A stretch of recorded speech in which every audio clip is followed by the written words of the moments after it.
Hello, my friend. Welcome to Humorously Dull History for Sleep. My name is Stephen Dalton, and it is my hope that as I tell you lots of different facts about particular periods in history tonight, you find me so incredibly boring that you fall asleep very quickly, and maybe even with a smile upon your face. It is humorous history after all. Tonight I'll tell you the humorously dull history of books. Yes, books. Though experts remain divided over exactly when humans first began reading, they agree it wasn't long before someone said, "You have to read this," handed over their favorite book, and spent the next 6 months wondering when it was coming back. So, just before we get started, allow yourself to settle into this moment. Leave the day that was behind. Feel the support of whatever you lie upon. If your eyes aren't closed yet, allow them to close. Whatever has been, has been. It's history now. Whatever will be, will be. All you have is this moment, and my voice, so allow your curiosity to be a part of this pleasant experience as I tell you the humorously dull history of books. Part 1, in which humans make marks on walls and eventually start keeping receipts. Long before books, long before libraries, and very long before people began arranging books attractively beside other books they also hadn't read, human beings were already trying to leave things behind. We don't know when somebody first decided that a mark made deliberately on a surface could mean something to somebody else. It happened far beyond the reach of written history, which is inconvenient, since written history would have been extremely useful here. What we do have are the marks themselves. Across the world, prehistoric people painted and engraved images onto rock. Some surviving cave and rock art dates back tens of thousands of years. There are animals, human figures, geometric patterns, and, perhaps most immediately recognizable of all, hands. At various prehistoric sites, people placed their hands against rock and created outlines around them using pigment. And there is something wonderfully direct about that. Someone stood in that exact place, perhaps 30 or 40,000 years ago, put a hand against the wall, and left its shape behind. We don't know their name. We don't know what they sounded like. We don't know what they were doing later that afternoon. We have their hand. And the extraordinary thing is that if you gave a group of modern children some paint and left them alone with a freshly decorated wall, there is every possibility we'd end up with broadly similar evidence. The meaning of prehistoric cave art remains a huge subject of research and debate. Some images may have had ritual significance. They may have been connected with storytelling, hunting, belief, teaching, or communication in ways we cannot now recover. The uncertainty has been extremely good for academics. a prehistoric person draws 12 marks beside a horse. 30,000 years later, several highly qualified people spend their careers discussing the 12 marks. The person who made them may have had a perfectly straightforward explanation. Unfortunately, he has become very difficult to contact. What we can say is that humans were already doing something fundamental to the later history of books, placing information, ideas, and images outside themselves. For most human knowledge, however, the storage system was still another person. Stories could be told. Knowledge could be taught. A skilled hunter could show somebody what to do. An older member of a community could remember people, places, and events. Stories could pass between generations through speech and performance. This works remarkably well. Humans maintained complex cultures for thousands upon thousands of years without writing. It does, however, require somebody to remember everything. And memory has certain characteristics which anybody who has walked upstairs and then forgotten why will recognize. As human communities become larger and more settled, a different kind of information begins demanding attention. Grain, animals, land, trade, debt, the number of things. Civilization develops, and almost immediately somebody wants an accurate count. This is where our journey towards books becomes considerably easier to follow. In the ancient Near East, people were using small clay tokens for accounting purposes thousands of years before fully developed writing. Different shapes appear to have represented particular goods or quantities. Over time, increasingly sophisticated systems of record-keeping developed, which means that one of the roads towards literature begins with bookkeeping. I find this reassuringly human. Thousands of years from now there will be Shakespeare, Dickens, Tolstoy, and Agatha Christie. For the moment, someone would just like to establish where the barley went.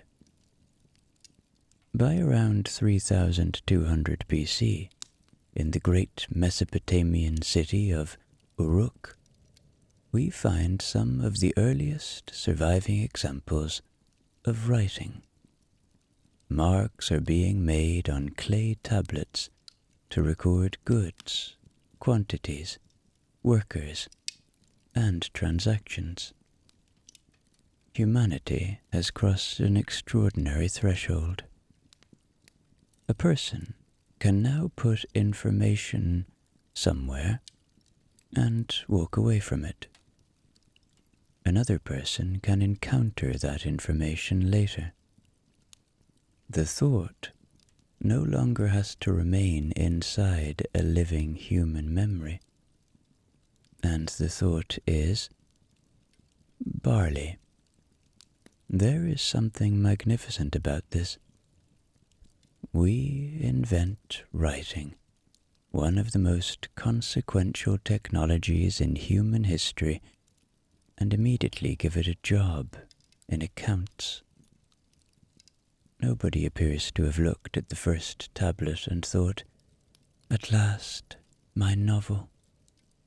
There were supplies to organize, a temple economy to administer. Someone had received something someone else owed something. And now, crucially, there was evidence. This must have changed arguments forever. Before writing, I gave you 8 measures.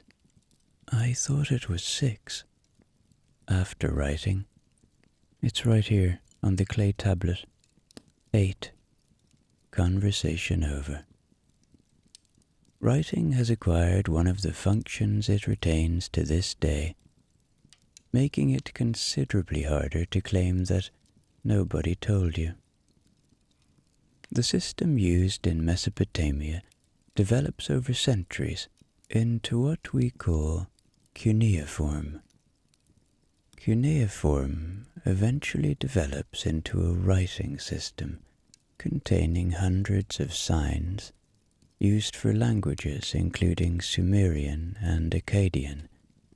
Learning it properly takes years, which means that almost as soon as humanity invents writing, it also invents the person who can read something while everyone else stands around waiting for him to explain it. This person is the scribe. Scribes are trained specialists. They learn signs, vocabulary, mathematics, copying, and the various skills required to keep an increasingly organized civilization organized. They record deliveries, contracts, debts, letters, and transactions. It is quite a position of power when you think about it. A farmer arrives with 12 sheep. The scribe writes 11. The farmer cannot read. We can only hope the scribe is a good man. Students training to become scribes practice by repeatedly copying signs and texts onto clay. Some of these exercises have survived, along with ancient texts describing school life, discipline, and the anxieties of pupils. And this is where ancient history suddenly becomes wonderfully familiar. Because a child can live nearly 4,000 years ago in a civilization whose gods and kings and language have vanished, and still be worried because he's late for school. That's almost annoying. You'd think 4,000 years would improve us. It hasn't even fixed mornings. And some of their actual school exercises survive. Imagine that being your contribution to history. You live perhaps 60 years. You have friendships, you fall in love, you raise children, you become quite respected locally. You once tell a joke at dinner that absolutely destroys the room. All gone. What survives is your homework that you messed up when you were 11. It is excavated, catalogued, photographed, placed carefully behind glass. A professor spends 20 years studying it. Your spelling mistake now has a bibliography. Clay, however, is remarkably good at surviving. Once tablets are dried or fired, they can last for an extraordinary length of time. Some were even preserved accidentally when buildings burned, and the heat baked the tablets harder. This is an unusual outcome for a library fire. The library has burned down. The tablets have had an upgrade. Thousands of years later, archaeologists dig through the ruins and discover that the accounts department is still there. Everything else has vanished. The furniture, the curtains, the people, the entire civilization. But we know that someone ordered barley on a Wednesday, and we have the paperwork. And because clay tablets survive so well, we don't merely have official records. We have letters, complaints, arguments, people asking other people to send things, people complaining that the things sent were not good enough. And this brings us to one of the finest characters in the entire history of the written word, Natsir. Natsir was a merchant living in the city of Ur around the 18th century BC. He dealt in copper, among other things, and at least one of his customers was spectacularly unimpressed with the service. That customer was a man called Nani. Nani had apparently been promised good quality copper ingots. He was unhappy with what he received, and with the way his representative had been treated. So he complained. On clay. Nearly 4,000 years ago, we can still read the complaint. I personally adore this. Natsir presumably thought he was having a difficult week at work. He had no idea how difficult the week was going to become, because Nani's complaint has now survived approximately 38 centuries. There are businesses today terrified of a one-star Google review. Natsir has had one sitting in the archaeological record since before the Roman Empire existed, and our friend Nani really commits to it.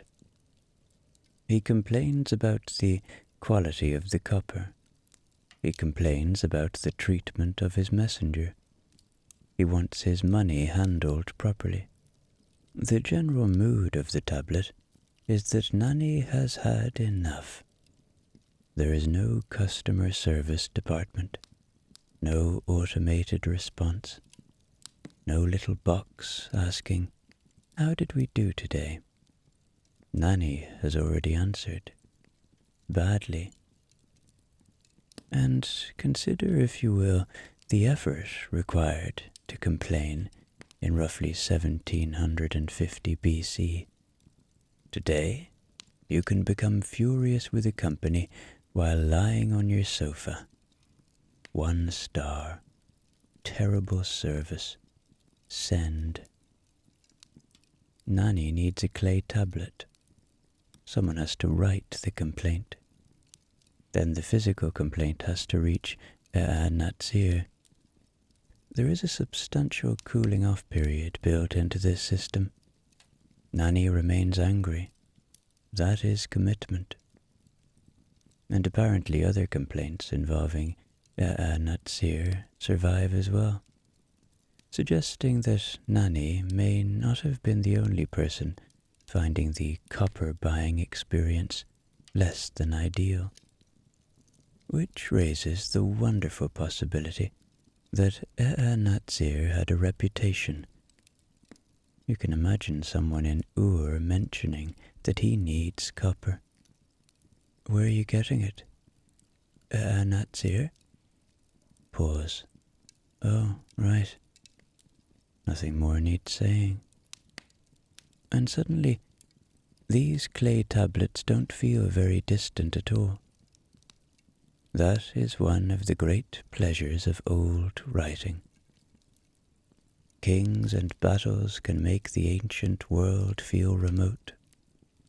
A man furious because the thing he bought isn't as good as he was promised brings the whole civilization straight back. We know this man.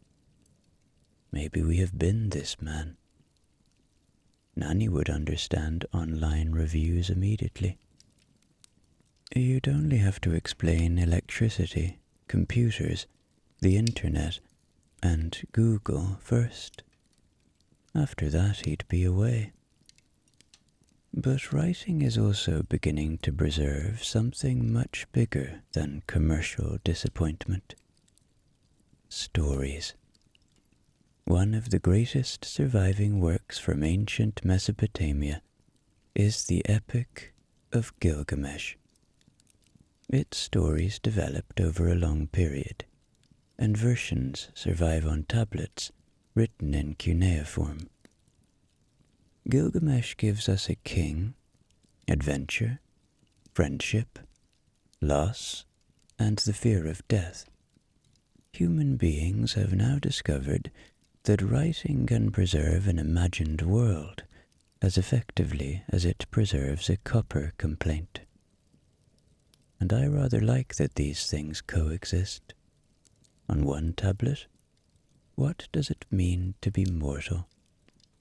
On another, where is my decent copper, Natsir? This feels like a fairly complete summary of humanity. We want to understand death. We also want a refund. The stories of Gilgamesh are copied and recopied. Different versions exist. Tablets become damaged. Pieces disappear. Modern scholars reconstruct the work from surviving fragments. So, reading ancient literature can occasionally resemble receiving a second-hand book from which somebody has removed pages 37 to 52. Except the person who removed them has been dead for 3,000 years, and there's no point becoming angry. The important development, though, is enormous. Writing can now carry a story beyond the person telling it. The storyteller can disappear. The audience can disappear. The city itself can disappear. And the words can still turn up thousands of years later and make sense to another human being. Books are beginning here, in that basic bargain between a person who records something and another person who encounters it later. There is only one fairly obvious problem with the current model. It's a rock.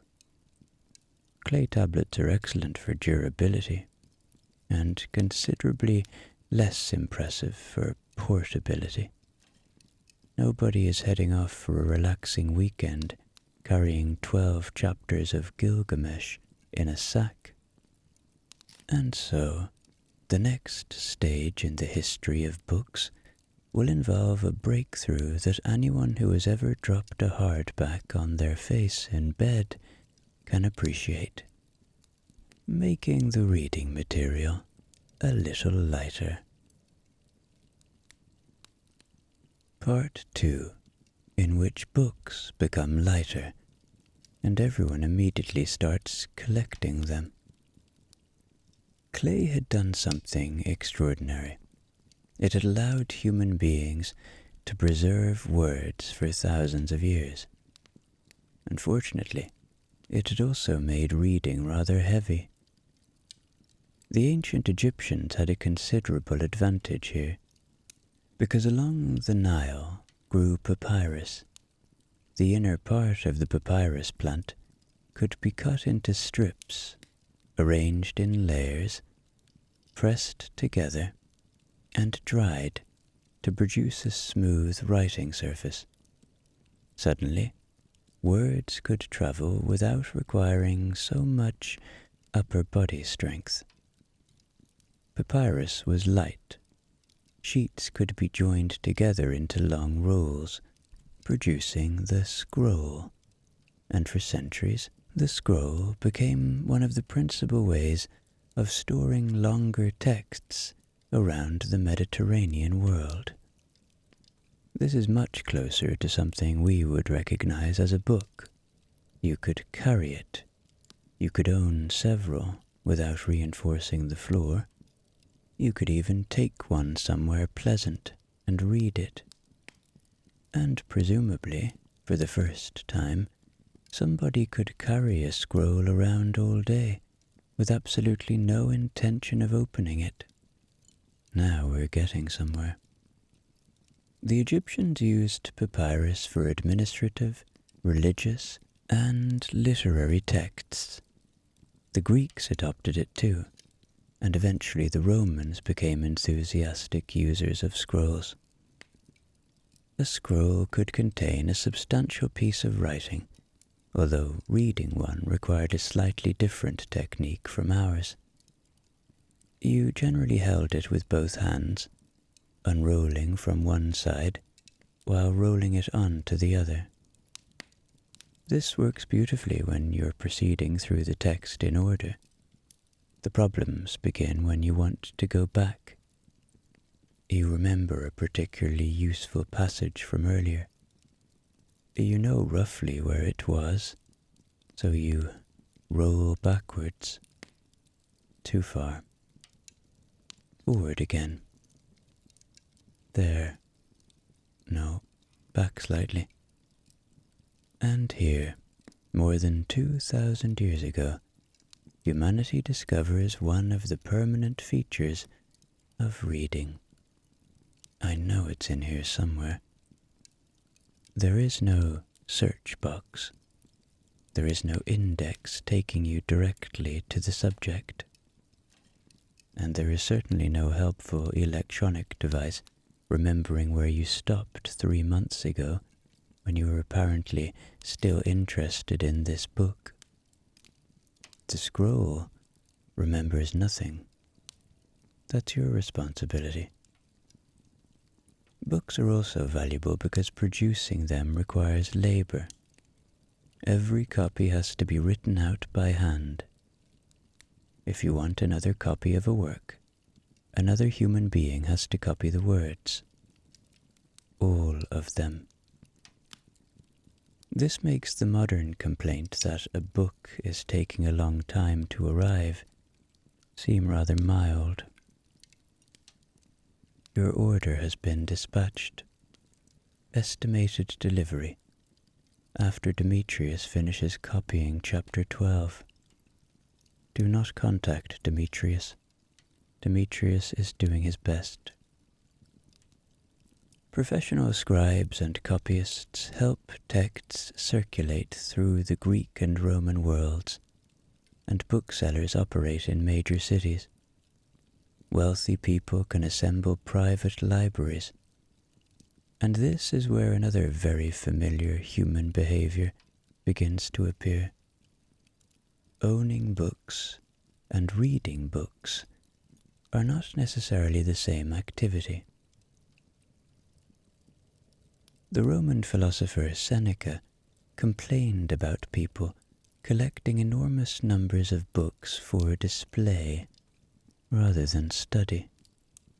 That was nearly 2,000 years ago. So, if you have ever looked at a shelf containing 12 books you fully intend to read, and then bought another one, you are participating in an ancient intellectual tradition. This is comforting. The unread pile is not a personal failure. It has historical precedent. And wealthy Romans could take this quite far. A good private library displayed education and culture. Books could say something about the person who owned them, which means that somewhere in ancient Rome there must have been a visitor looking along somebody's shelves and thinking, he's definitely not read all of these. Again, we know this person. Libraries themselves could become enormous. The most famous of the ancient world was the Library of Alexandria in Egypt, founded in the early Hellenistic period and associated with the Ptolemaic rulers. The exact size of its collection is uncertain, and many later stories about its destruction have become tangled with legend. But Alexandria became one of the great centers of scholarship in the ancient Mediterranean. Its ambition was extraordinary, to gather texts on a vast scale. Ancient accounts even describe books being taken from ships arriving at Alexandria so they could be copied, although the precise details of these practices come through later sources and need some caution. Still, the idea is magnificent. You arrive in Alexandria. You have brought a book. The authorities would like to see it. This is perhaps the most aggressive library policy ever devised. Modern libraries ask you to return books. Alexandria is interested in the ones you arrived with. Scholars work there studying, editing, and comparing text. And once you have multiple copies of old works, another problem becomes apparent. They don't always agree. A line differs. A word has changed. A copyist has made a mistake. Someone now has to work out what the original probably said. So, ancient scholarship develops partly because human beings have discovered that giving the same text to several people to copy by hand eventually produces several slightly different texts. Anyone who has ever forwarded an address through 4 members of a family will understand how this happens. Meanwhile, ordinary written communication continues too. Letters move around the ancient world. Business is conducted. People write requests and invitations. And sometimes surviving letters give us tiny pieces of everyday life that are much more revealing than grand monuments. One Roman-era letter found in Britain, for example, contains an invitation from Claudia Severa to Sulpicia Lepidinia to attend her birthday celebration around 100 AD. A birthday invitation. Nearly 2,000 years later, we still have it. Imagine knowing that when you wrote, "Please come to my birthday," people would still be reading it in the 21st century. You'd put slightly more effort into the wording. And this is what books and writing are increasingly doing. They're allowing ordinary voices to survive alongside emperors and generals. Someone can complain. Someone can invite a friend over. Someone can write a poem. Someone can record an account. Someone can compose a work of philosophy. The ancient written world becomes enormous. But the scroll itself still has limitations. And eventually, another format begins gaining ground. The Codex. Instead of joining sheets into one long roll, pages are placed together and bound along one edge. And suddenly, well, look at that. You can turn pages. You can jump backwards. You can jump forwards. You can find a particular section without re-rolling 20 feet of material. You can write on both sides of the page. You can put several works into one volume. You can even place it on a table, and it remains there without attempting to become a tube again. It is difficult to overstate how familiar this object would eventually become. Early Christians become particularly enthusiastic adopters of the Codex, and during the first centuries AD, it grows increasingly common.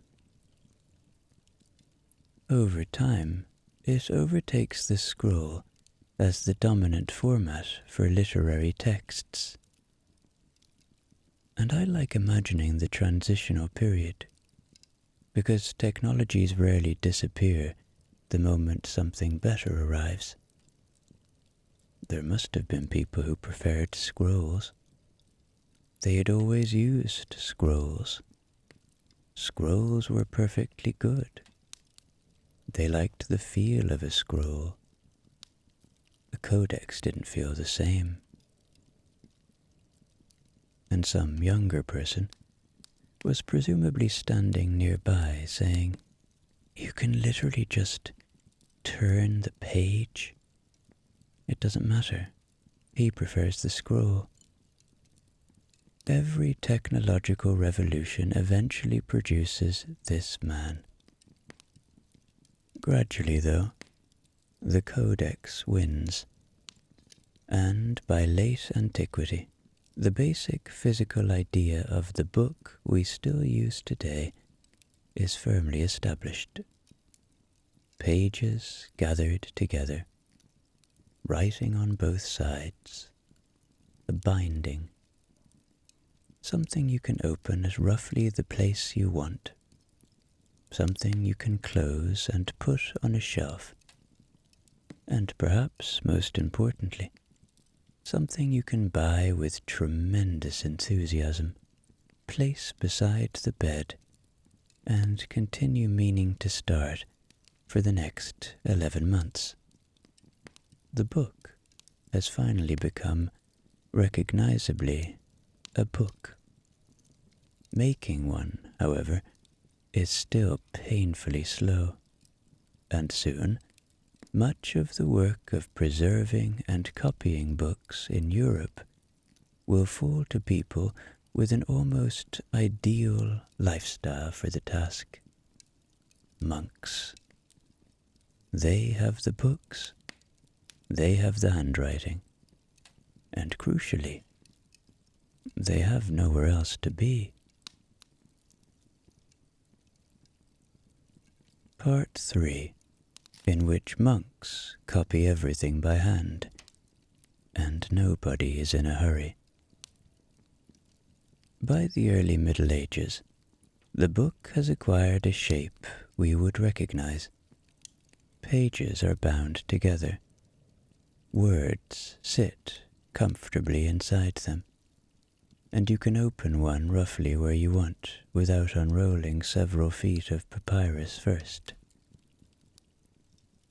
There is, however, still one fairly serious problem. If you want another copy of a book, somebody has to copy it. All of it. By hand. This makes books extraordinarily valuable objects. A substantial manuscript might require months or even years of labor, particularly if it is richly decorated. The writing surface itself is expensive. Papyrus becomes harder to obtain in much of medieval Western Europe, and parchment, prepared animal skin, becomes increasingly important. Particularly fine parchment is often called vellum, although historical terminology varies. Producing it is an undertaking before anybody has written a single word. Animal skins are involved, and a considerable amount of work, and a large book can require the skins of a considerable number of animals. So when somebody in the Middle Ages says, "I have a book," this is significant information. Today, somebody says, "I have a book," and you say, "Right." In the early medieval world, you may wish to see it. Monasteries become enormously important centers for producing and preserving books.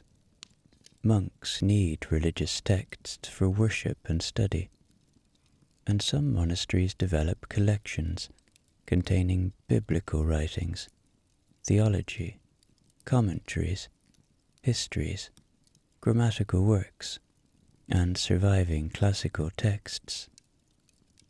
Books are copied in monastic communities by hand, line after line, page after page. This is one of those activities that looks wonderfully peaceful when depicted in a modern illustration. A monk sits beside a window, soft daylight, quill in hand. A beautiful manuscript slowly appears. What the illustration tends not to mention is that he has been writing since breakfast, and his back hurts. Medieval scribes occasionally left comments in manuscripts which give us wonderful glimpses of the person behind the writing. Some complain about difficult work, bad weather, or uncomfortable conditions. Others express enormous relief when a text is finally finished. One famous scribal sentiment compares reaching the end of a manuscript to a sailor finally reaching harbour, which tells you quite a lot about copying books by hand. Nobody reaches the final page of a relaxing activity and thinks, "Land, thank God." Imagine copying an entire book. You reach page 300. You cannot reward yourself by checking your phone. There is no phone. You cannot put on a podcast. There is no podcast. You cannot even become distracted by another book without creating considerably more work for somebody. You continue writing. And because every copy is made by a human being, mistakes happen. A word gets missed. A line is repeated. The eye jumps from one similar phrase to another. Corrections appear. Sometimes a later copyist reproduces an earlier mistake, giving the mistake a surprisingly successful career. This is one of the stranger features of manuscript culture. A monk makes a small error in the 9th century. Another monk copies it in the 10th. Someone copies him. The mistake is now doing rather well. By the 12th century, it has travelled further than the monk who originally made it. There is no undo button. There is another monk. Ireland, my homeland, becomes particularly important in this story. After the decline of Roman political authority in Western Europe, monasteries in Ireland develop as significant centres of Christian learning and manuscript culture. Irish scholars preserve and copy texts, and Irish monks and missionaries later travel into Britain and continental Europe, establishing monasteries and participating in wider networks of learning. The older popular version of this story sometimes becomes Rome fell, Europe forgot everything, Ireland saved civilization. The reality is much broader. Learning did continue elsewhere in Europe. The Byzantine world preserved a vast body of Greek learning, and later scholars in the Islamic world would play an enormous role in preserving, developing, and transmitting ancient knowledge. Still, Ireland's contribution is important, and perhaps nothing represents Irish manuscript culture more famously than the Book of Kells. Created around 800 AD, probably involving a monastic community associated with Iona and later Kells, the Book of Kells contains the 4 Gospels in Latin. Calling it a book is perfectly accurate. It also feels slightly inadequate. The manuscript contains extraordinarily elaborate decoration. Letters become enormous compositions, filled with interlacing forms, animals, human figures, and minute details. Some pages are so richly decorated that the text itself almost seems to have wandered into an artwork.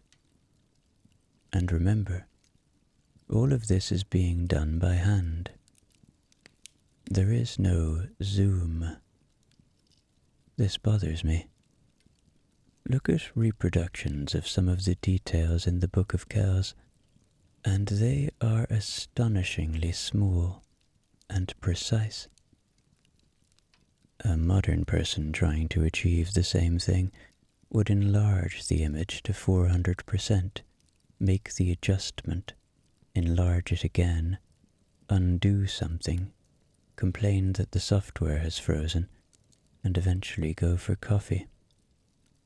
The medieval artist has a page, his eyes, and confidence.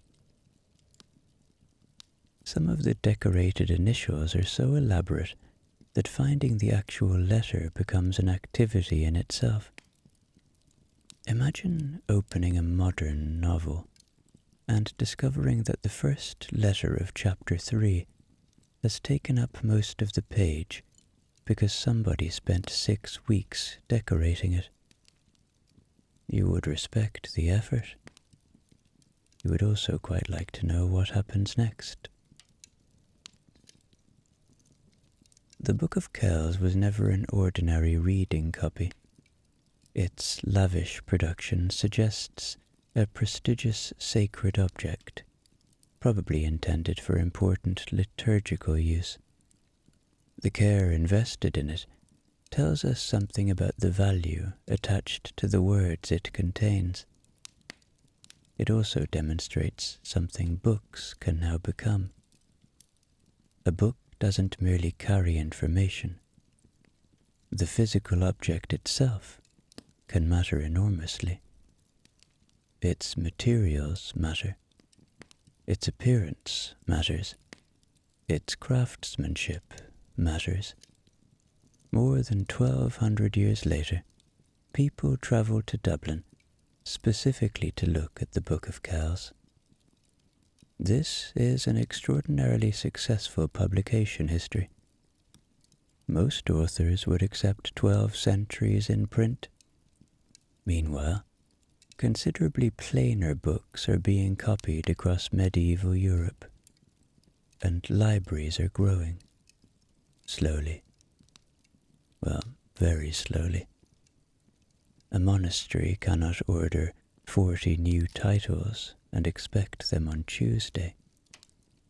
Acquiring a book may mean borrowing another institution's copy and having somebody reproduce it. Imagine lending somebody a book under these circumstances. Can I borrow this? Yes. When will you return it? When we've copied every word. All right. See you next year. As universities develop during the Middle Ages, demand for books increases. Systems emerge to speed up copying, including the PCA system used around some medieval universities, in which approved manuscripts could be divided into sections and copied simultaneously by different scribes. Humanity has discovered parallel processing. Give one person an entire book, and you wait months. Give different sections to several people, and suddenly things move faster. The only danger is that Gerald has section 4, and Gerald is behind. Everyone else is finished. Gerald has had plenty of time. Gerald says the lettering is difficult. The 13th century has invented the group project. Books remain valuable enough that theft is a serious concern. Medieval manuscripts sometimes contain curses warning anyone considering stealing them of terrible consequences. This is much stronger than property of St. Mary's Library. Please return. A book thief might be threatened with excommunication, damnation, or some imaginative combination of physical and spiritual disaster. Modern libraries fine you. Medieval libraries occasionally bring God into it. Later medieval libraries also sometimes secure valuable books with chains, particularly as collections become available for consultation. Chained libraries survive in a few historic locations today. The chain is long enough for the reader to take the book from the shelf and use it nearby. You just cannot leave with it. There is something refreshingly clear about this arrangement. The librarian does not need to trust you. The book is attached to the building. Try forgetting to return that. And yet people clearly love books. They commission them, donate them, copy them, decorate them, collect them, carry them between monasteries and courts and universities. A single manuscript may pass through generations of hands. Readers add notes, owners write names, scribes make corrections. People leave little traces of themselves around the text. Sometimes medieval marginalia become wonderfully unexpected. Manuscripts can contain drawings of animals, strange creatures, faces and scenes that seem startlingly lively beside serious texts. There are knights fighting snails, rabbits behaving aggressively, odd hybrid creatures, and little figures getting on with whatever inexplicable business medieval imagination has assigned them. The snail-fighting knights have inspired considerable scholarly discussion. There are theories. Naturally, there are theories. We don't know with certainty why medieval manuscripts contain so many confrontations between armed men and snails. But they do, and I, for one, am glad. A monk or professional artist has access to precious parchment, expensive pigments, and a manuscript intended to survive. He draws a knight confronting a snail. 800 years later, we are still asking why. The snail has won. By the later Middle Ages, books are becoming increasingly common, particularly in towns and universities, but they remain expensive by modern standards, because human labor is still built into every copy. Every additional book requires more writing. Every page needs somebody's attention. Every letter has to appear because a human hand put it there. For centuries, this is simply how books work. Then, in the 15th century, something changes. A German craftsman begins experimenting with metal letters that can be arranged, inked, pressed onto paper, taken apart and used again. His name is Johannes Gutenberg, and somewhere in Europe, thousands of scribes are about to discover that technology has been thinking about their jobs. Part 4, in which China invents paper and Europe eventually hears about it. Before we get to the guy I mentioned in Part 3, Gutenberg, we need to go to another part of the world. While monks in Europe are carefully copying manuscripts by hand, another history of the book has already been unfolding thousands of miles to the east, and China has been extremely busy. By the early centuries of the Han Dynasty, Chinese writers had already used a variety of materials for writing, including bamboo and wooden slips. These could be tied together into collections. Bamboo had the considerable advantage of being available. It also had the disadvantage of remaining bamboo. A lengthy work could become extremely heavy. Ancient Chinese texts sometimes required bundles containing large numbers of slips, so being well read could become physically apparent. If a scholar arrived carrying his library, you helped.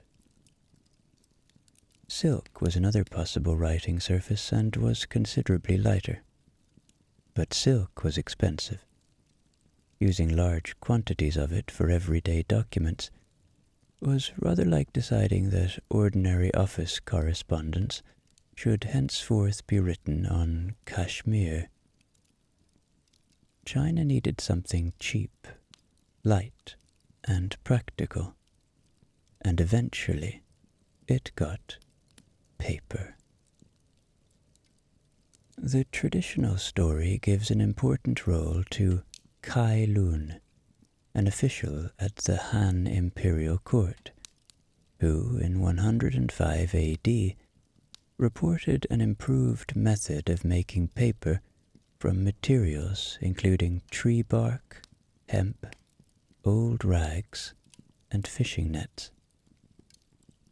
We now know from archaeological evidence that forms of paper existed in China before Kai Lun, so it is safer to regard him as an important figure in the development and promotion of paper-making rather than the lone inventor, which is slightly unfortunate for Kai Lun. Being the man who invented paper is excellent. Being an important administrator in the improvement and reporting of existent fiber processing techniques is harder to fit on a statue. Either way, Chinese paper making became enormously important. Plant fibers could be broken down, suspended in water, lifted on a screen, and dried into thin sheets. Light, flexible, relatively inexpensive.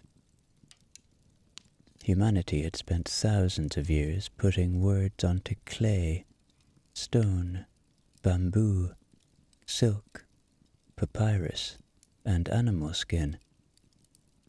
Paper looked at all of them and quietly got the job.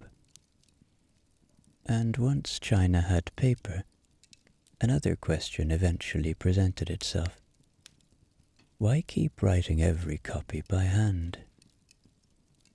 By the Tang dynasty, woodblock printing was being used in China. An entire page of text could be carved in reverse onto a wooden block, inked, and pressed onto paper. There is a small detail here worth appreciating. the whole page has to be carved backwards.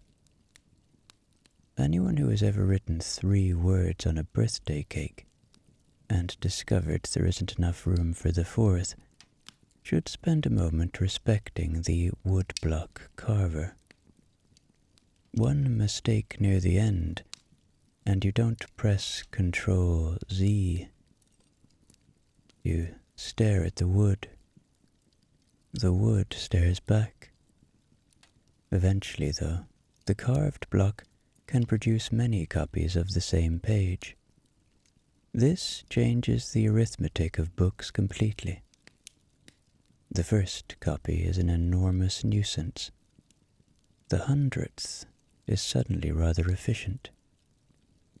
By 868 AD, we have the famous Chinese Diamond Sutra, a Buddhist text printed from wood blocks, and now generally described as the earliest complete, surviving, dated, printed book. 868. This is important because Johannes Gutenberg will not produce his famous Bible until the 15th century.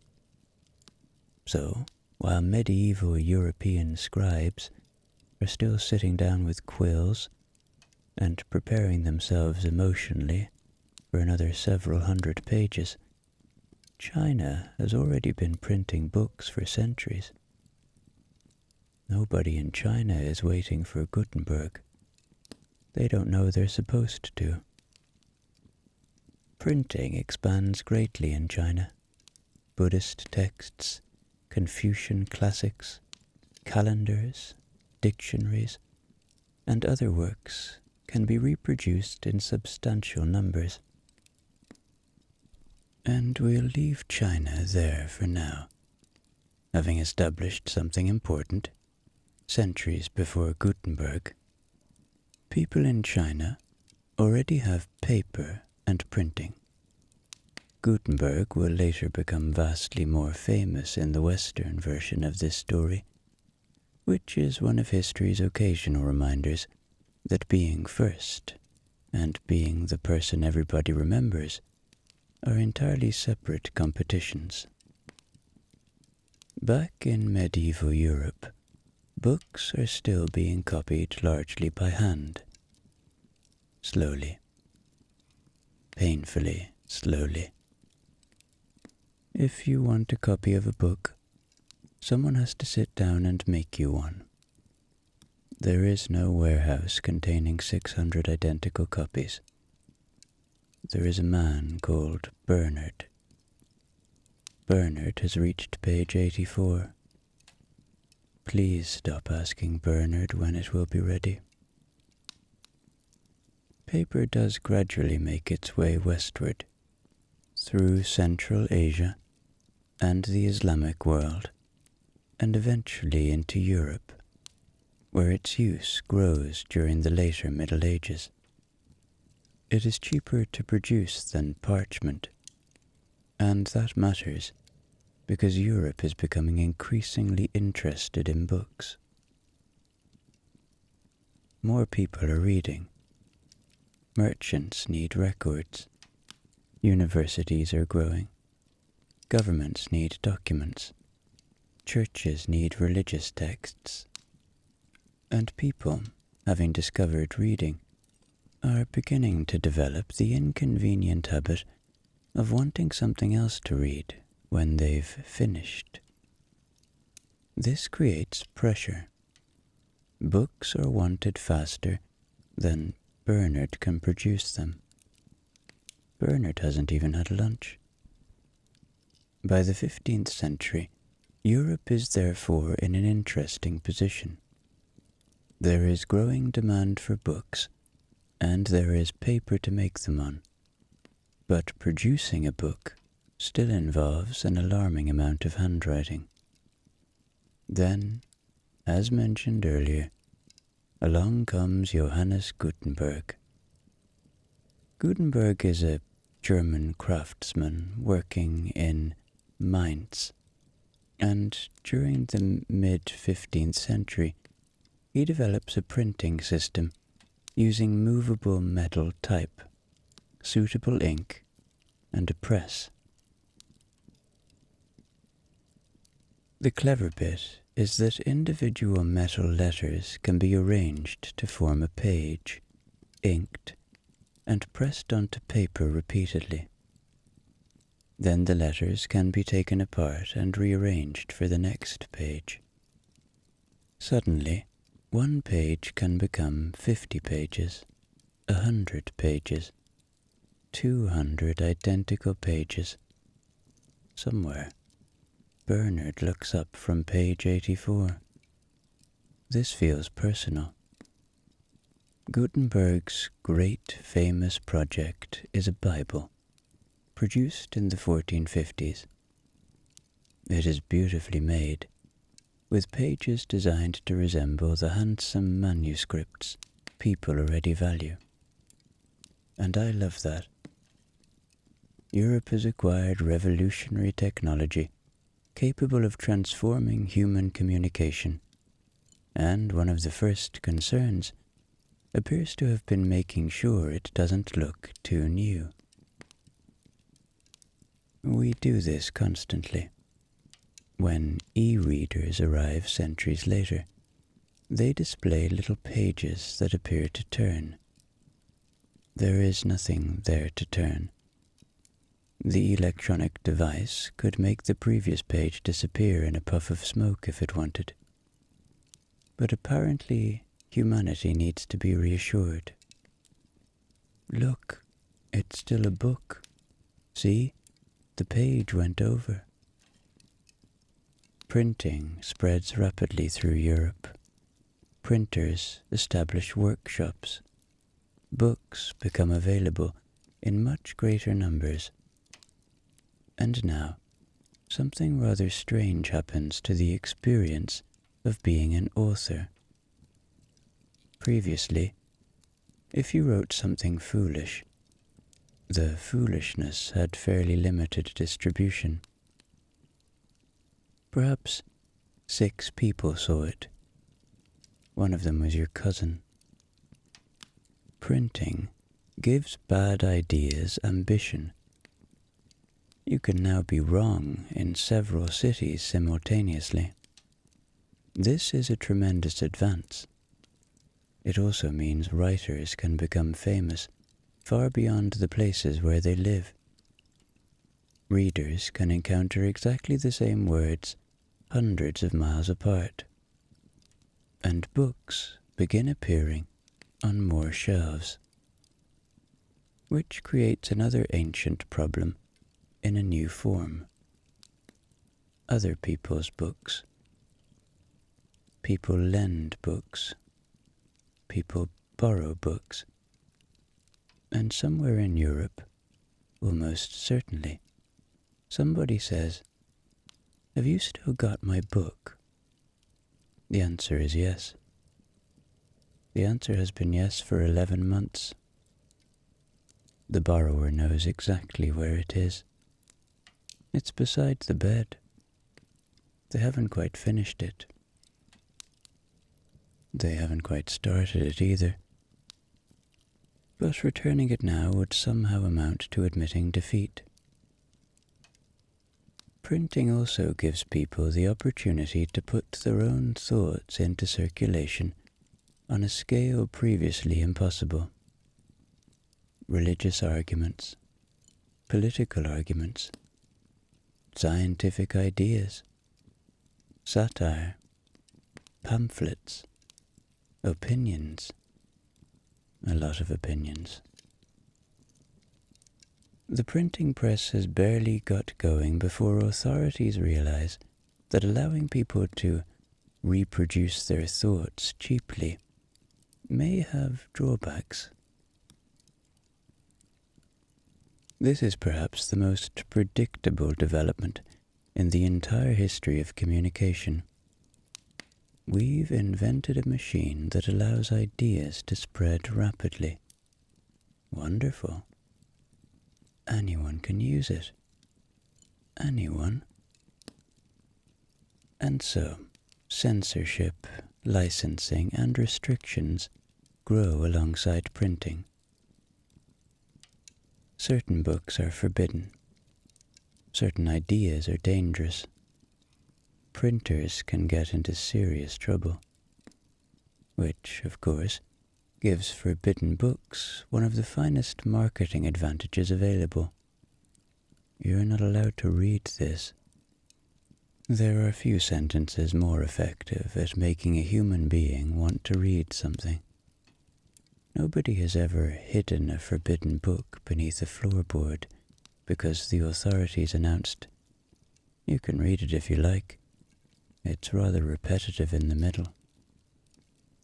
Meanwhile, books themselves are becoming more practical. Smaller formats appear. Cheaper editions become possible. You no longer need to be enormously wealthy to contemplate owning one. And once ordinary people begin owning books, ordinary behavior follows immediately. Books acquire stains. Corners get bent. People write their names inside them. Children draw things where children have been specially asked not to draw things. Someone leaves a book somewhere damp. Someone puts a drink on one. A beautiful invention capable of carrying human thought across centuries has finally achieved its mature form. There is a cup ring on it. And booksellers become increasingly important. Now you can enter a shop specifically to buy a book. This introduces an entirely new danger. You may enter intending to buy one. There is no historical evidence that this has ever worked reliably. You find the book you wanted. Then you see another. You pick it up. This is merely research. You read the back. Still research. 20 minutes later you leave with 4 books and a vague feeling that the problem was somehow the shop's fault. Printing has changed everything. For centuries, the great challenge was getting hold of a book. Human ingenuity has now begun solving that problem. Soon we will face its natural successor, getting hold of far too many books. And in the centuries ahead, a particularly suspicious new form of reading is going to become wildly popular. People will sit alone for hours, reading completely invented stories about people who never existed. Naturally, society will become very worried about them. Part 5, in which everybody starts reading novels, and some people become concerned. By the 18th century, books are becoming easier to obtain, literacy is expanding, and increasing numbers of people have discovered a new way of spending several hours while achieving almost nothing measurable. Reading for pleasure. This is a significant development.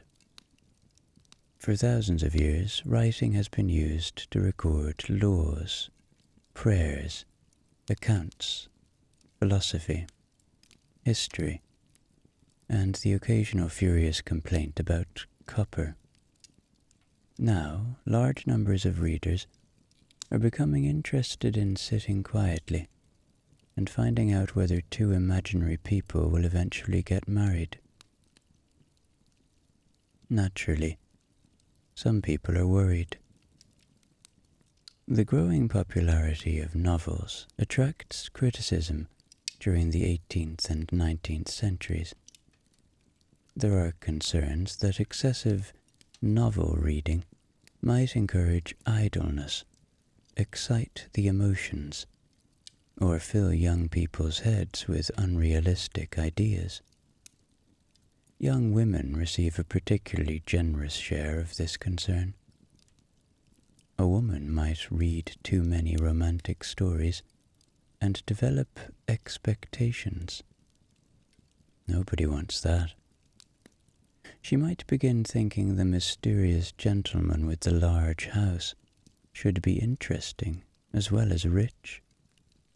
Things could get completely out of hand. The novel, meanwhile, carries on regardless. Daniel Defoe's Robinson Crusoe appears in 1719. Samuel Richardson produces enormous novels such as Pamela and Clarissa. Henry Fielding writes Tom Jones. Readers become increasingly accustomed to following characters through hundreds of pages of invented trouble. And then, in the early 19th century, Jane Austen arrives. Austen publishes Pride and Prejudice in 1813, although she had begun working on an earlier version years before. Its opening sentence about a wealthy single man being in want of a wife becomes one of the most famous openings in English literature. The book then spends a great deal of time demonstrating that finding the wife is going to be unnecessarily complicated. Mr. Darcy has money. Elizabeth Bennet does not have enough of it. He likes her. She dislikes him. He proposes. He does it badly. She refuses. He goes away and, among other things, writes a letter. The letter helps. This is encouraging for anyone who has ever left a conversation and thought of what they should have said approximately 40 minutes later.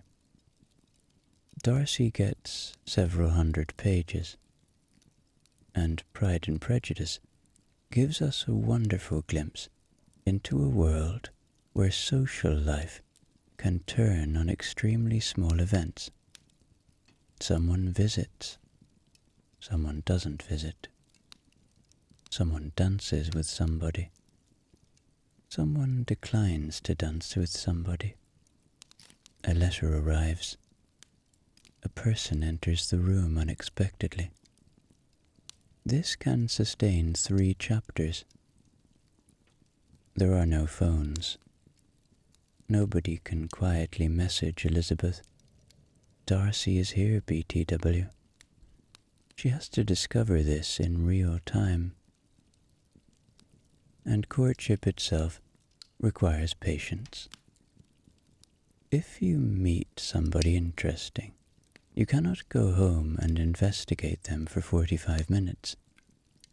No photographs, no employment history, no old holiday pictures, no discovering that in 2017 Mr. Darcy posted 14 photographs of himself holding fish.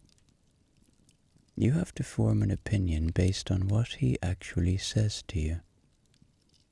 This places an unreasonable amount of pressure on conversation. Austen herself never marries, and during her lifetime, her novels are initially published anonymously. The title page of Sense and Sensibility identifies the author simply as a lady, which is beautifully understated, considering what happens later. 2 centuries pass. Her books remain in print.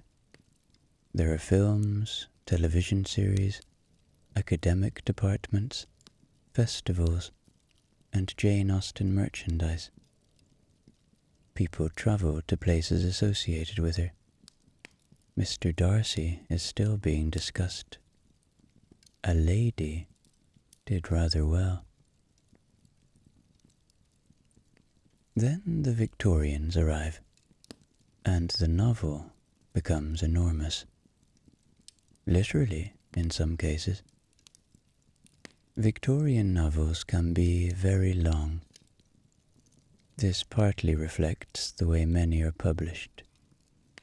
Novels may appear in separate monthly or weekly installments before being collected into volumes. Charles Dickens becomes a master of this. His first novel, The Pickwick Papers, appears in monthly parts beginning in 1836.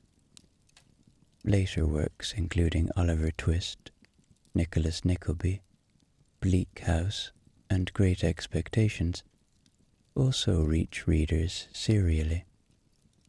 So Dickens's readers don't necessarily receive the entire story at once. They wait. This is basically television before television. A new installment arrives. You read it.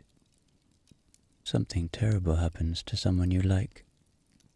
Dickens ends the installment. See you next month. There is no option to click next episode. Dickens has gone home, and readers become deeply invested. Dickens is hugely famous during his lifetime. His characters and stories reach an enormous audience, and he later performs public readings from his work to packed crowds. He is recognizably a celebrity author. People want to see him. They want to hear him. They follow his latest work. If Dickens were alive today, there is every possibility he would eventually be forced to do a podcast. His novels are filled with memorable characters, and Dickens has a particular gift for names. Ebenezer Scrooge, Uriah Heep, Mr. Bumble, Wackford Squeers, Pip. Dickens can introduce somebody called Mr. Pumplechook, and somehow everybody accepts this immediately. Nobody in Great Expectations says, "Sorry, what was your name again?" Pumplechook. Of course. Continue. And Dickens likes characters. Lots of them. Open a Dickens novel after putting it down for 3 weeks, and there is a genuine possibility that a man called Mr. Jaggers has appeared, and you no longer remember whether you're supposed to know him. You check earlier. There he is. Page 117. Apparently, he is extremely important. You knew this in February. By the 1840s, another extraordinary literary family is preparing to enter the story. The Brontes. Charlotte, Emily, and Anne Bronte grow up in Haworth in Yorkshire, the daughters of a clergyman. As children, they create elaborate imaginary worlds and write tiny books. Eventually they move on to larger books. This turns out to be significant. In 1847, Charlotte's Jane Eyre and Emily's Wuthering Heights are published. Anne's Agnes Grey appears the same year. Initially, the sisters publish under the male pseudonyms Currer, Ellis, and Acton Bell. The names allow them some protection from assumptions about female writers. And Jane Eyre gives literature Mr. Rochester. Wuthering Heights gives it Heathcliff. Neither man would be my first recommendation if a friend said she had started seeing somebody new.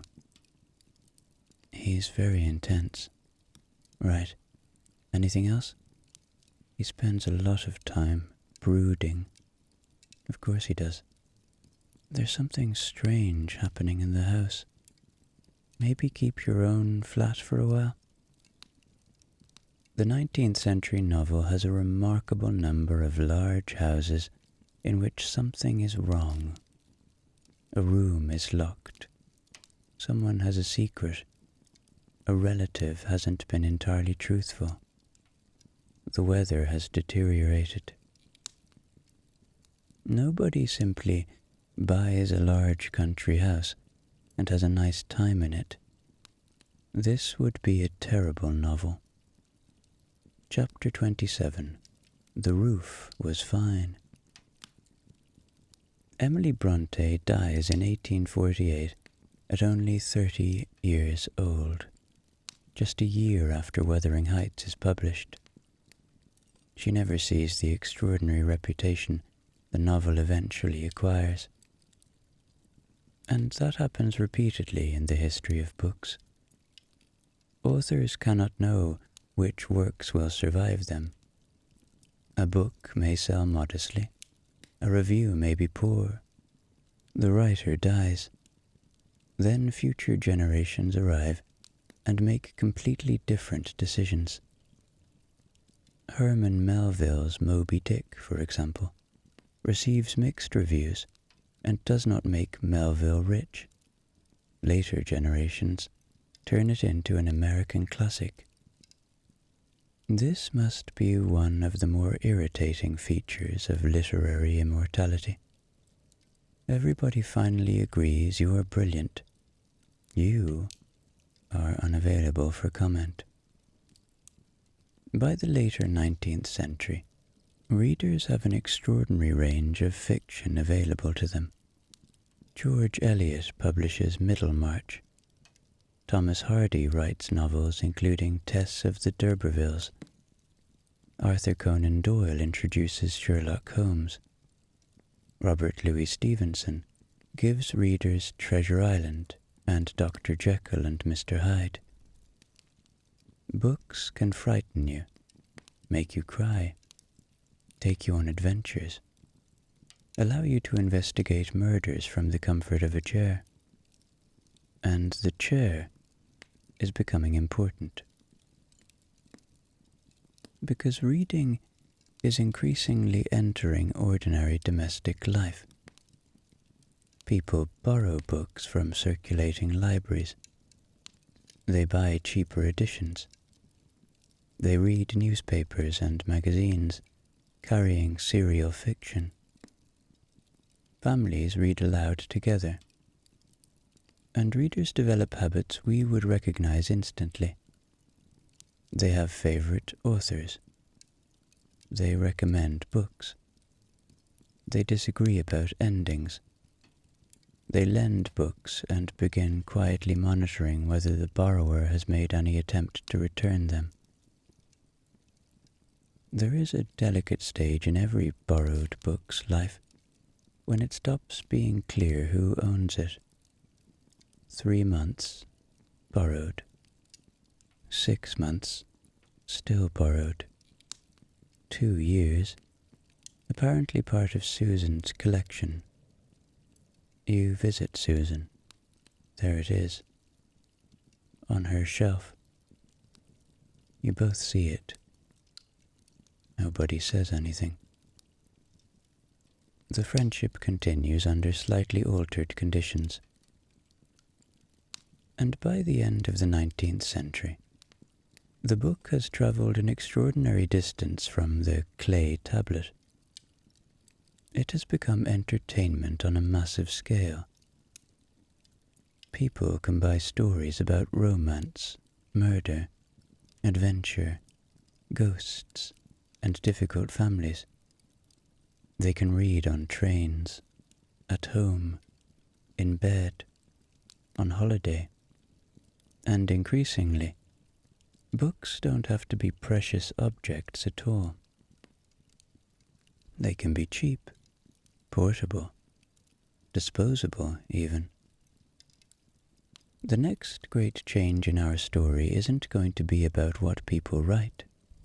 It's going to be about how many books ordinary people can suddenly afford to buy, which will finally allow humanity to achieve something it has been working towards for thousands of years, owning far more books than there is any realistic possibility of reading. And it is worth remembering what entertainment means in this world. There is no Netflix waiting upstairs, no YouTube, no television. Nobody finishes Jane Eyre and discovers that the next episode will begin automatically in 8 seconds. A good book can occupy an entire evening.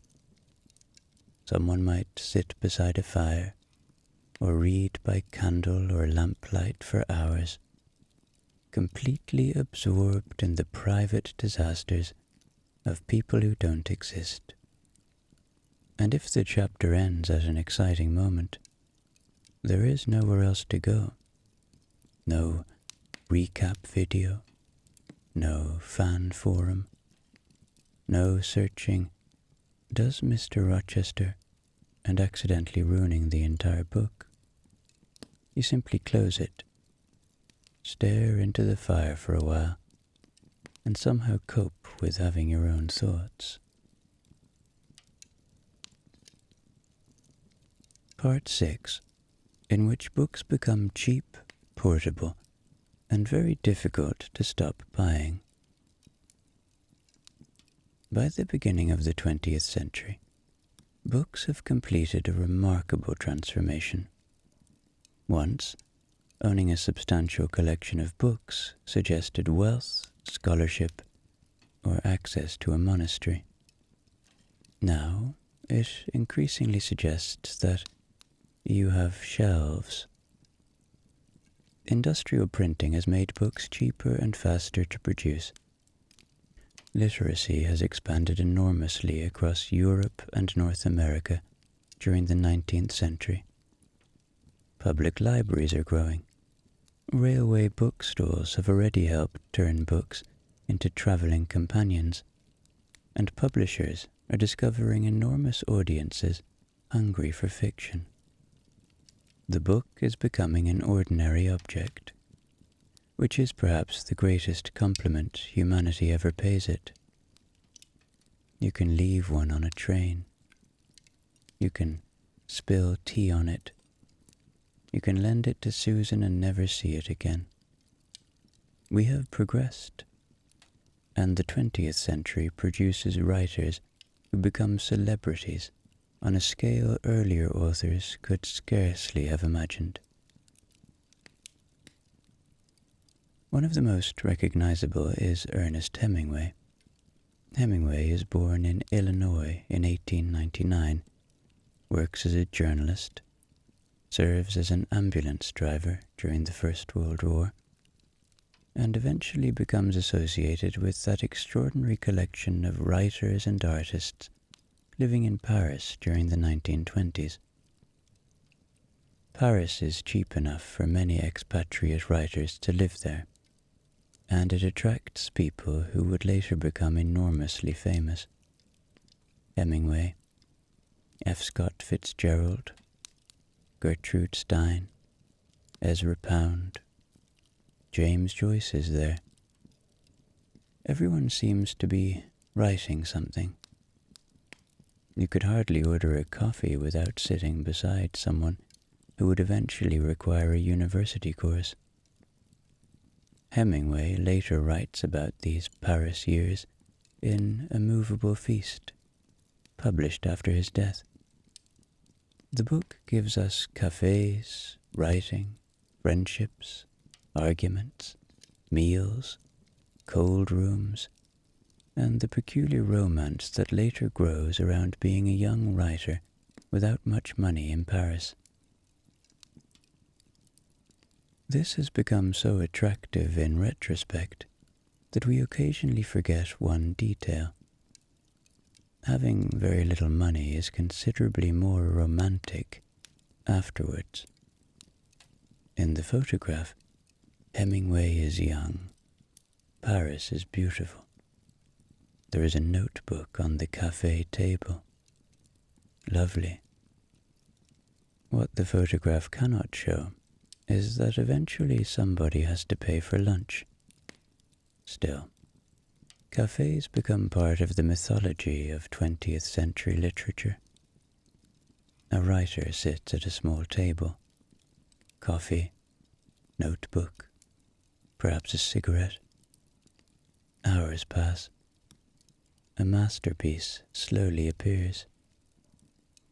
Today, the same writer would open the laptop, write 11 words, check an email, look up something necessary for the book, somehow end up watching a video about a man restoring an old lawnmower, and discover that it is lunchtime.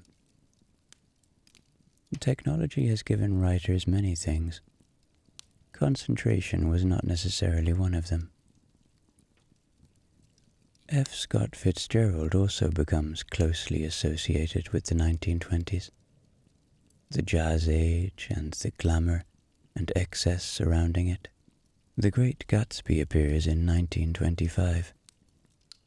It gives us J. Gatsby, an enormously wealthy man throwing lavish parties, partly because he remains obsessed with Daisy Buchanan.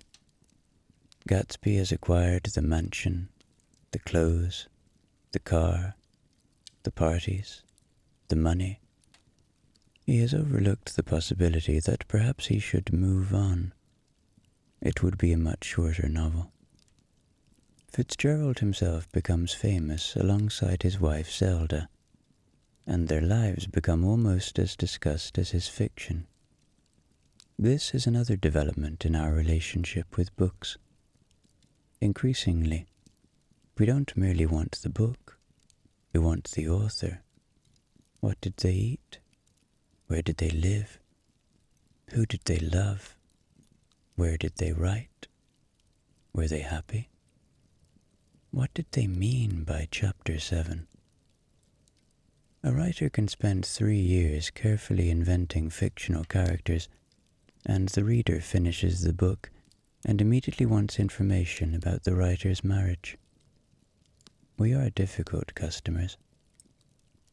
Across the Atlantic, Virginia Woolf is experimenting with what the novel itself can do. In Ireland, James Joyce pushes language and form in increasingly ambitious directions. In America, William Faulkner writes about the American South. Later come writers including John Steinbeck, whose novels bring the lives of ordinary and struggling Americans into some of the century's most enduring fiction. And then there is Hemingway's famous prose style, shorter sentences, direct language, things left unsaid. The idea that much of the meaning can remain beneath the surface. Other writers read Hemingway and are influenced by him. Some become so influenced that you can almost hear Hemingway wondering where his sentences have gone. He had them a moment ago. Now everybody has one. But the 20th century love affair with books isn't only among literary writers in Paris. This is the period when books become truly mass entertainment. Mystery fiction flourishes. Agatha Christie produces Hercule Poirot and Miss Marple and becomes one of the best-selling novelists in history. And Christie discovers something readers absolutely love. Put several people in a confined location and murder one of them. A country house is ideal. A train will do. An island is excellent.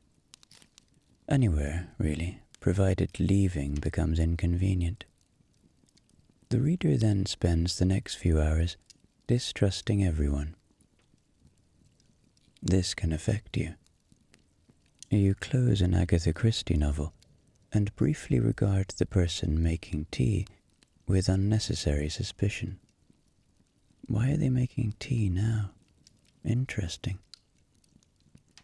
Children's publishing also expands enormously during the century.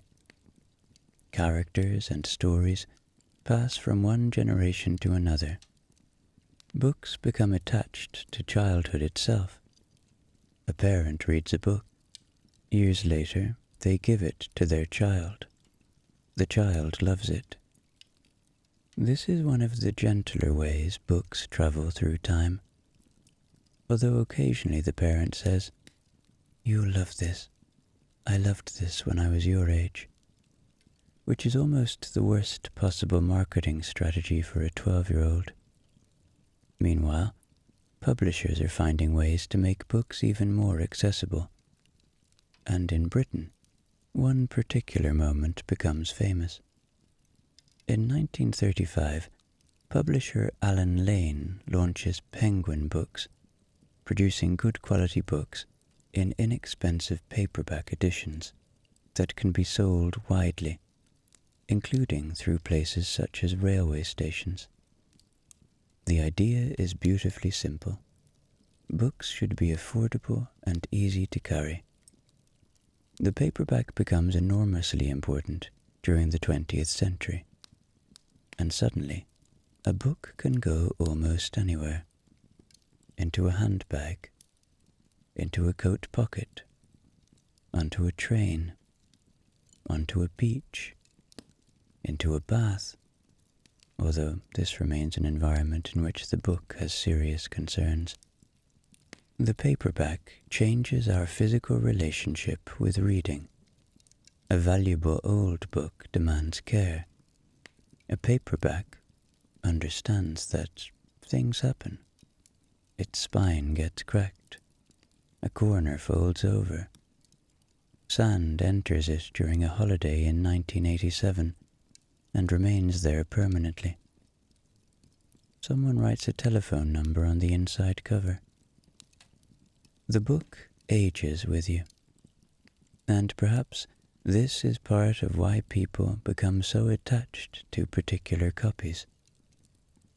There are books which are objectively in terrible condition, and which their owners would absolutely refuse to replace. The cover is falling off. Page 183 is loose. There is an unexplained stain near the end. You could buy a new copy for £8. Absolutely not. This one is mine.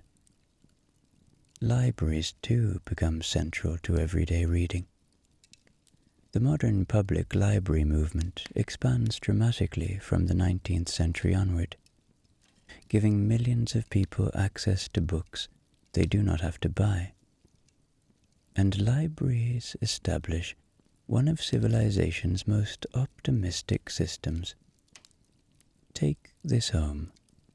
Bring it back. We trust you. Mostly.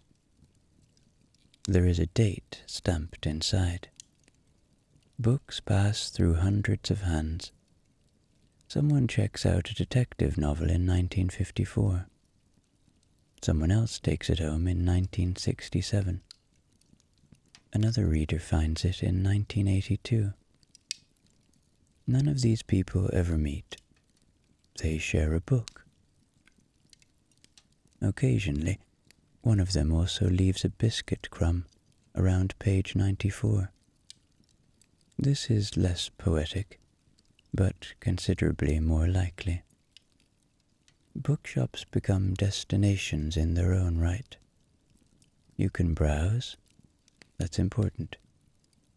Browsing is shopping without admitting you intend to shop. You pick up a book, read the first page, put it back, pick up another, read the back, carry it around for a while. At some point the book has crossed an invisible boundary. Putting it back would now feel cruel. You buy it. Publishers understand this relationship very well. Covers become increasingly important. Titles matter. Reviews appear on jackets. A famous writer tells you another writer's book is unmissable. You've never previously heard of either person. Still, unmissable. Into the basket. And books are now being produced in every imaginable category. Romance, crime, science fiction, fantasy, westerns, thrillers, biography, history, cookery, gardening, travel, self-help. The self-help shelf is particularly interesting because it allows you to purchase the person you intend to become. You buy a book about simplifying your life. You place it beside the other 7 books about simplifying your life. The shelf is becoming crowded. Something will have to be done. Perhaps there is a book. And throughout the 20th century, new technologies repeatedly arrive which appear capable of stealing the book's audience. Radio, cinema, television, later video games. The book survives all of them. This is partly because reading offers something slightly different. A film shows you Gatsby's mansion. A novel makes you build it yourself. The author provides some instructions. Your mind handles construction. No 2 readers necessarily imagine exactly the same room, face, or street. And when a beloved novel is eventually made into a film, millions of readers can participate in one of literature's great traditions. That's not how I pictured him. The actor has had no chance. He may be an Academy Award winner. He is still the wrong height. By the end of the 20th century, books are everywhere. Homes have shelves full of them. Airports sell them. Supermarkets sell them. Libraries lend them. Schools assign them. People form book clubs around them, providing a regular opportunity to gather together, discuss the book for approximately 11 minutes, and then move on to everybody's lives. And readers have developed deep relationships with particular authors and stories.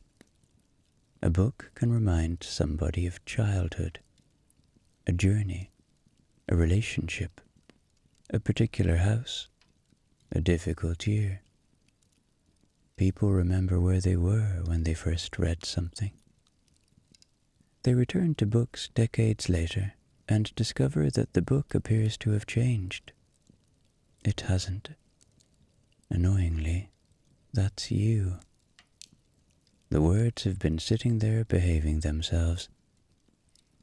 And by the end of the century, humanity's relationship with books seems secure. We have spent thousands of years improving them. They're cheap, portable, beautifully printed, available almost everywhere. We have libraries containing millions of them. Everything is going extremely well.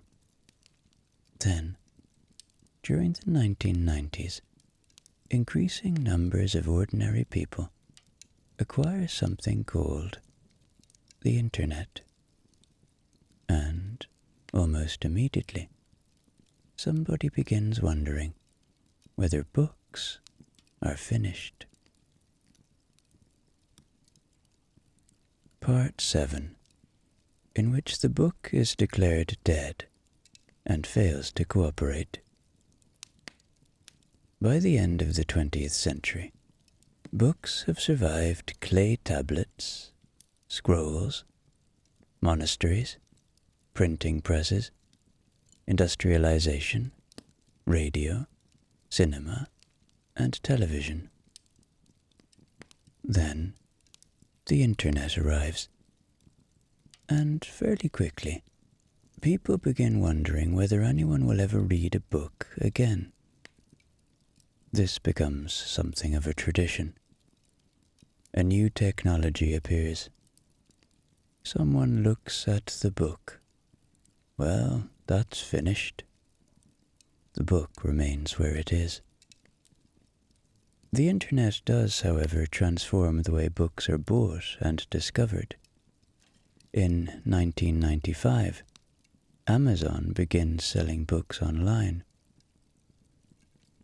This makes books look particularly suitable for early internet shopping. There are enormous numbers of titles, they're easy to describe, and the customer generally knows what a book is. The bookshop now exists inside the computer. This removes one important restraint on book buying: closing time. At 2 a.m, you can suddenly decide that what your life has been missing is a 600-page history of the Ottoman Empire. Nobody is there to question this. 2 days later, it arrives. You have absolutely no memory of the confidence with which you ordered it. Then comes the e-book. Electronic reading has been experimented with for decades, but dedicated e-readers become increasingly popular in the 2000s. Amazon launches the Kindle in 2007, and suddenly one small device can hold hundreds or thousands of books. This would have seemed miraculous to the medieval monk. You could hand him a Kindle and explain that it contains an entire library. He would be astonished. Then you would explain that many people who own one still spend 20 minutes scrolling through it, saying, "I don't know what I feel like reading." The technology has solved storage. It has done nothing about us. E-books also introduce a peculiar new problem. Nobody can see what you're reading. For centuries, a book in public has quietly announced something about its owner. War and Peace. Interesting. A biography of Napoleon. Interesting. How to stop caring what other people think. Interesting. With an e-reader, all mystery. The person opposite you on the train could be reading Dostoevsky. They could be reading a celebrity autobiography. You will never know. Audiobooks also expand dramatically in the digital age, although recorded books have a much longer history. Now a person can experience a book while driving, cooking, exercising, walking, or lying in bed with their eyes closed. The book has finally escaped the requirement that you look at it. This is quite an achievement for something that spent several thousand years developing better pages. And then books meet social media. Readers gather on YouTube, Instagram, Goodreads, and later TikTok. Book Talk becomes particularly influential, helping older titles suddenly become bestsellers again, and turning recommendations into enormous publishing events.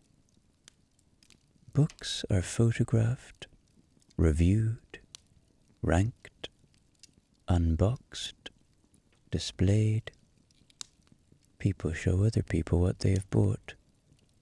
Sometimes the pile is substantial.